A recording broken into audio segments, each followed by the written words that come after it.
ভালো যদি বাসতে হয় নবীকে বাসো, মন যদি দিতে হয় নবীকে দিও। নবী তরানে ওয়ালা, নবী বাঁচানে। শিরক খুঁজেন না এখানে, শুনেন, নবী তরানেওয়ালা মানে হাসরের ময়দানে দয়াল নবী শাফাত করে আমাদেরকে তরাইয়া জান্নাতে নিবে, এটাই বোঝানো হইতেছে। জাহান্নামের আগুন থেকে শাফাত করে আমাদেরকে বাঁচাইয়া জান্নাতে নিবে, এইটা বোঝানো হচ্ছে।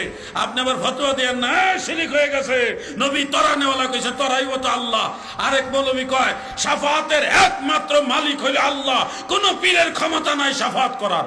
আর পাবলিক কয় ঠিক, আরে বুকা, শাফাতের একমাত্র মালিক যদি আল্লাহ হয়, আল্লাহ কার কাছে শাফাত করবে? আল্লাহর চেয়ে বড় কেউ আছে নাকি? শাফাত তো সে করে যার বড় আরেকজন আছে। তা আল্লাহ যে শাফাতকারী, তো আল্লাহ শাফাত কবুল করবে কে? কথা বুঝতেছেন না আপনারা? আল্লাহর হাবিব শাফাত করবে, নবী রাসূলগণ শাফাত করবে, সাহাবায়ে কেরাম, তাবেঈগণ, আইম্মায়ে কেরাম শাফাত করবে, আল্লাহর ওলিরা শাফাত করবে। ঠিক কিনা বলেন?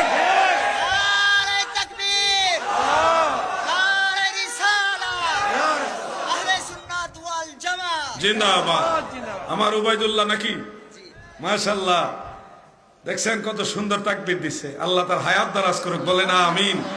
চেষ্টা করে ইসলামের পক্ষে, সুন্নিয়তের পক্ষে কাজ করার আমি তার জন্য খুব দোয়া করি, মন থেকে দোয়া করি। এই ধরনের যুবক যারা, তরুণ যারা, তারা যদি আমার দয়াল নবীজির পক্ষে দাঁড়াইতো, বাংলাদেশটা সুন্নিয়তের ছায়াতলে চলে আসতো। আমার উবাইদুল্লাহ সাহেব, উবাইদুল্লাহ সিদ্দিকী, তার মতো অন্যান্য যুবক বারে এগিয়ে আসেন। আল্লাহর হাবিব আপনাদের জন্য আছে। ময়দানে মাহশারে, কবরে, হাসরে, মিজানে, ফুলছড়াতে, সব জায়গায় নবীর সুপারিশ পাইবা। আমিন বলেন। ওই যে আশেক বলেন, আমার শাফাতের কান্ডারি মদিনাওয়ালা, আমার শাফাতের কান্ডারি মদিনাওয়ালা, আলা হযরত মুস্তাফা নবী সাল্লাল্লাহু আলা, আলা হযরত মুস্তাফা নবী।